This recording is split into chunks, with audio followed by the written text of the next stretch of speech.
Check this out. 1971, we think Mustang. We're gonna check it out. It's a little unplayable now because the strings have been on there forever and need some adjusting. And we'll get back to that, but also check this out.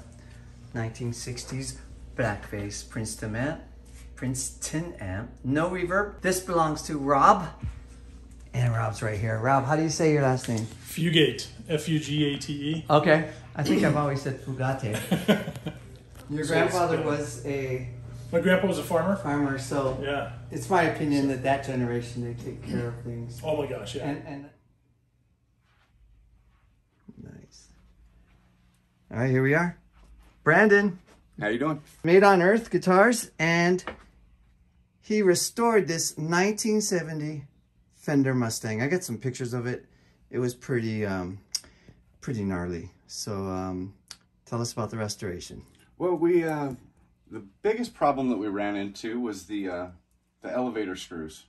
One of them was intact and the other one was literally broken off. And in parts. So I got a hold of Fender, and the best they could do was a parts kit that came with the elevator screws, the springs, and a new stop block, which we kind of needed anyway. Why did you need a new one? This one, the screw in here is badly damaged. The threads are slightly stripped. It doesn't work very well. Dig it. So it kind of needed to be replaced anyway. And it came with a trem bar, which we needed. Yep, we didn't have one. So let's take a quick look at that assembly. So that all is new, the whole thing, right? This whole rear portion is new. Both of these mounting springs underneath this plate.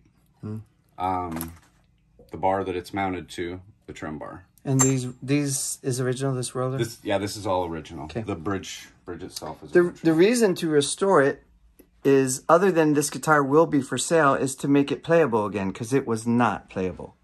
It wasn't. The fret ends, they were really, really sharp. This thing had shrunk considerably. Right. So I took them back and cleaned them up so they're not sharp anymore. It had a couple of areas that were really, really significantly high once the truss rod was adjusted properly.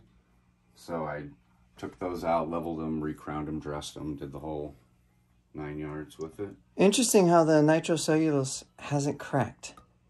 What causes the cracking is the drastic changes in temperature. And that's what it had. Well, if this guitar was somewhere where the temperature was gradual changes. It was in a garage.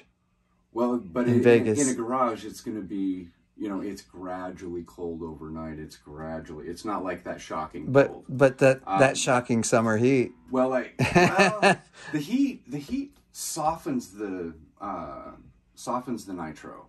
The cold is what makes it really brittle. Oh, that's right. And I did with my Ponce video. He used cold. It doesn't really get cold enough here to cause checking on any type of a drastic measure. And the finish looks great. The original owner took care of it very well.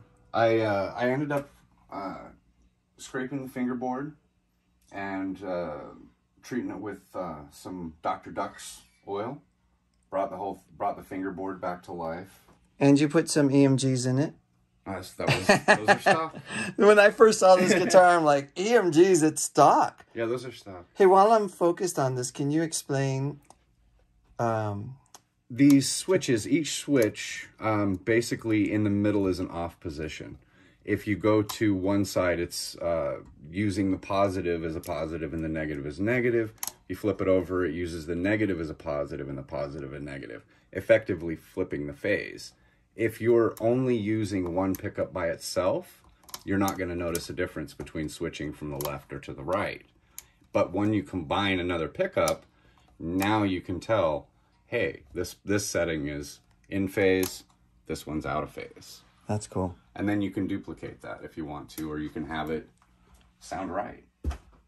So it's kind of, you've got a 4-way switch in it.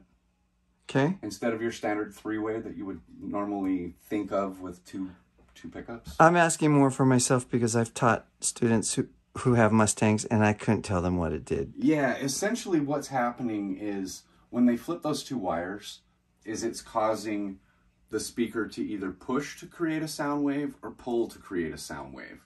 When they're both doing the same thing, it sounds big, full, and lush. When one's doing one thing and the other one's doing another, and because of the spacing here, they're not right in sync with each other, so you get that back of a tin can kind of hollow kind of tone. And that's the in phase, out of phase thing. Anything to the back that you did, or? Just cleaned it up. Oh, that's pretty. That's pretty. And that is not, or is the serial number? That is the serial number. So you go to Fender's website, you can put in yeah. Go to Fender's website, you can put in a serial number, and you can figure out what year your guitar is. Nice. 1970 Mustang. By the way, Brandon is the owner and luthier for Made on Earth Guitars, and if you want to check out that video I did with him, we've done more than one, including the Joe Perry's Vampire guitar. Check him out. We even talk about this Walking Dead guitar. But there you go. By the way, this guitar has the original case and will be sold with the original case, and check this out. Purdy. And this was with the guitar. It says three-tone sunburst. But Torres and Jimenez, these are some of the right-hand men for Leo Fender, right? Those are the names that were that are on the neck and on the heel of the body. I read a book, and these guys come up and serial numbers, so that's kind of cool.